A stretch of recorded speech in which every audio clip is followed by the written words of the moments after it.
with an inspiring message.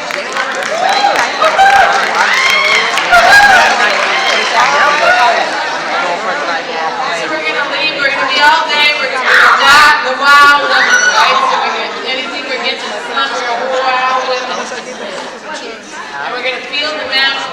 We're going to find and work with the mountain all day today. Right there, right? We find it, we can always go back to it. It's going back to that center, going back home.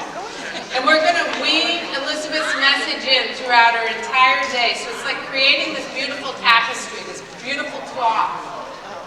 And we're going to do that by looking at 7 essentials of CEOism. 7 sacred essentials of being the CEO of your own life. Know who you are. Elizabeth talks so much about that in such a beautiful, inspiring way. And I think about that as I review and see how my own transformation has happened, that I'll talk a little bit about today. But much of it has been to open up my curiosity, my creativity, intuition, and imagination. With those 4 elements, it's like we can do anything. And it happens to be that those are 4 things that under stress and the doldrums of life, right? Put the right foot into the pan again, left foot, put the blouse on, right? Wash the dishes. Life has some doldrum things, right? And then you add stress to that. And all that comes with stress. And our creativity diminishes. Our inspiration for life, our vitality, joyfulness of life diminishes with that. Our curiosity, we already know everything, right? I thought I knew everything, but it was because I was under so much stress and living such a miserable life. I didn't need to know anything. And I was so miserable that I realized that I had to make a major change in my life. And with that, everything opened up. I was very miserable. I was miserable to the point that I was sick. I was at the doctor's office more than I was anyplace else.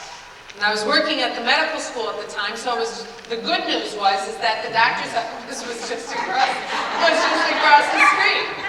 Right? It made it easy. There I went again. But it was nothing was ever wrong with me. Nothing could be found.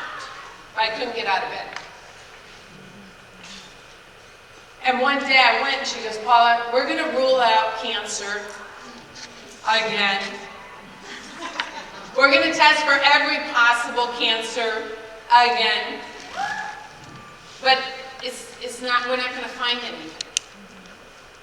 Because it's something in here. In you.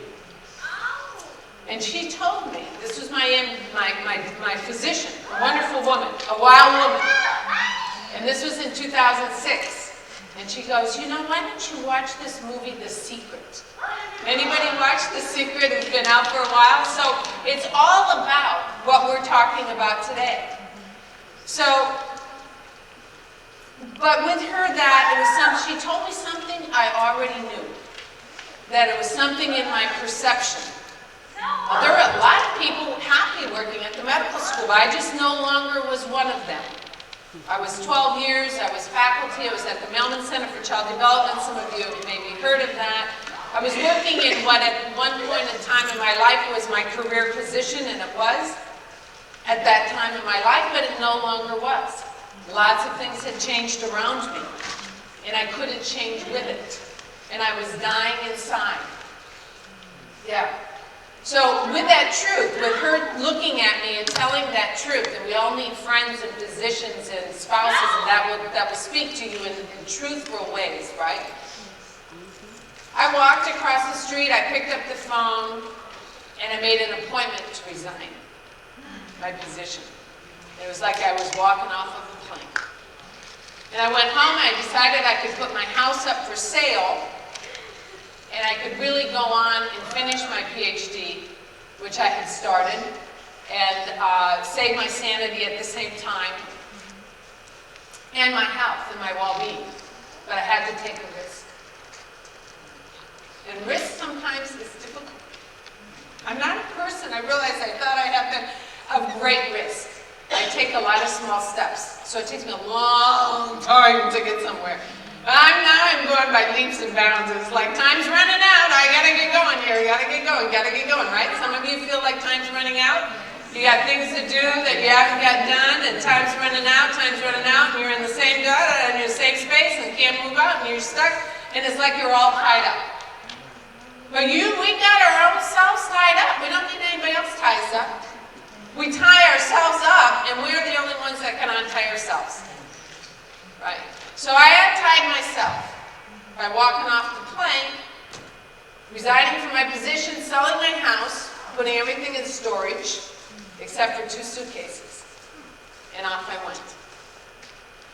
And lots of things have happened between then and here. And that is why I am here, though, because all those things that have happened.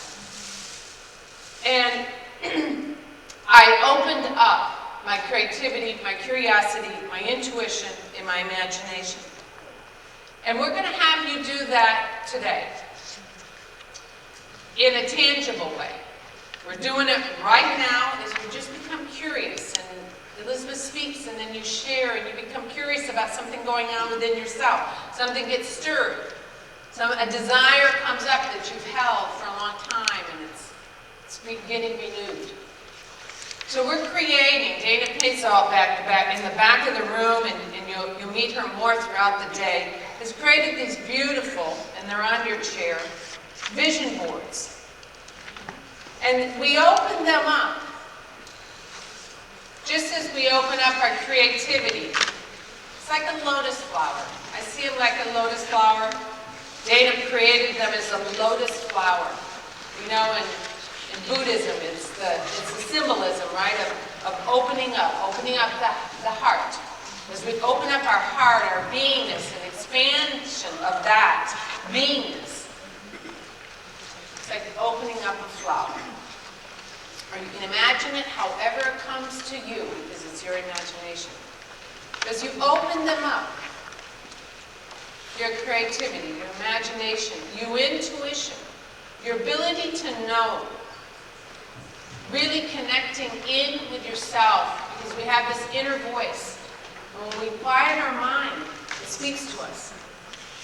Or if we're in danger, it might speak to us. I had a friend whose son, with a cognitive disability, she was upstairs. It was a 2-story townhouse. And 9 p.m.ish. And she was upstairs, and this voice, inner voice, goes, "Door." She goes downstairs, her son had opened up the front door, and it was wide open. Intuition, an inner knowing, an inner voice, guidance from within, our higher self, however you want to say it. There's that aspect of self that's there, that's guiding us. So you open up your intuition and getting connected to that mountain. Our creativity, our curiosity, our imagination, our intuition. We're opening those up today. And this you will create a vision board. It's the most powerful. You are going to put your desires and who you are on this. Old-time scissors, glue, and paste. Right? It's that creative, oh my gosh, and then it's all about you. Who are you?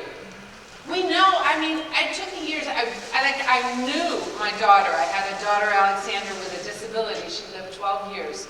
That fabulous child. And I could tell you so much about her at that time as a mother. I could tell you so little about myself. I could tell you so much about my husband or my other son, because I lived for them. And it was then that I began to shrink and shrink and shrink, and not knowing who I was. So today's the day. And so there's this massive amount of words and images that are going to speak to you throughout the day. You're going to collect them. And you can take the time and breaks, and we have a longer break this afternoon, and begin it. But tonight we're going to come back at 7 o'clock. It's popcorn night, movie night. We have 30 minutes with Dr. Bruce Lipton on via video. Then we're going to have vision boarding, where you really can delve into yourself and create this, your desires. And it was desires as well that got me here today. My desire, 11 years to the day of my daughter's death, was still to commune with her, to know about that after world life. And I was in a small group meeting, and someone said, you know, there's a medium, a psychic, coming to Miami from Georgia, and he's a grief counselor, psychologist. And he's coming to, he'll be in Plantation, people here from South Florida. And I thought, wow, that's interesting. A grief psychologist, medium. And he's going to come, and he'll be here on July 5th, which was the day my daughter had passed away. 11 years to the day. I was sitting across from him and having a cup of tea. And I said, well, you know, I've sold my home and I have a job, and I'm really not sure what my next step is at all, other than this dissertation I have to write. But I'm here to commune with my daughter. And he's from Georgia, right? So he's like, well, darling, you know, darling, I know that. She's here waiting for you. And that was the truth that I felt that day. That what was shared was truth for me. But then, being curious, I was curious about really how is that to be true? What is the science of that? And I began to study. And my books on all about energy medicine, and I'm now an energy medicine practitioner, began here on past lives and energy fields and how it is after life and the connectedness of that, but who we are as beings. Though that list was here, and then my dissertation was over here, I'd go write and I would go read. I'd go write and I'd go read, right? And what I'm to share with you today, and as well as Elizabeth, and creating your vision boards, and all throughout today, comes from the science that I delved into over these last 7+ years. And I'm honored to be here. And my dissertation was on family empowerment and accountability. So I like to be accountable to myself. I like to be accountable to others. And in the work that I do. So we want to do things and efficiency. So we want to eat efficiently. We want to use our powerful mind efficiently to get us the greatest bang for our buck. I'm also a thrift shopper, right? It's like wanting the biggest bang for the buck. And that's what we've incorporated into today. Everything we're going to share is because it's effective. And the science is telling us that truth. Vision boarding, what you're going to do throughout today, is so effective. We've seen thousands of people do them and come back and say, wow, I manifested what's on this board. I didn't even know I had this desire, and there it is. The inside of your vision board could be the inside of you. The outside may be the outside. One petal may be relationships, or maybe it wants to be travel. Maybe it's going to be your health. Maybe it's your environment because you want to spruce it up. Whatever that is to you, reflect on it throughout today, and come tonight and continue to work on your vision board. So know who you are. Get to know that mountain that's within you. Embrace your gifts and talents. In your handout, there's in your packets, there's a handout that looks like this. And Be the CEO of your life. Who am I? As we think about people outside of ourselves, who we admire, it can speak to things and knowing that we bring an awareness about our own selves. So we're going to take time, we're going to do this right now. On your handout, what we want you to do is to think about 3 people you admire. So it's going to be in the end, it's about you. But ourselves are always reflected out there. People out there are mirrors for ourselves. So think about 3 people you admire, and for each of those 3 people, write down 5 attributes. What do you admire about them? It was their honesty. They walk their talk. Their intellect. Their kindness. Maybe their leadership ability. They can be people you are related to. Could be people outside of that circle of other people you know. Famous people. President Lincoln is someone I admire. So it can be people in the news. 3 people you admire. We're just going to take 5 minutes, so do it very quickly.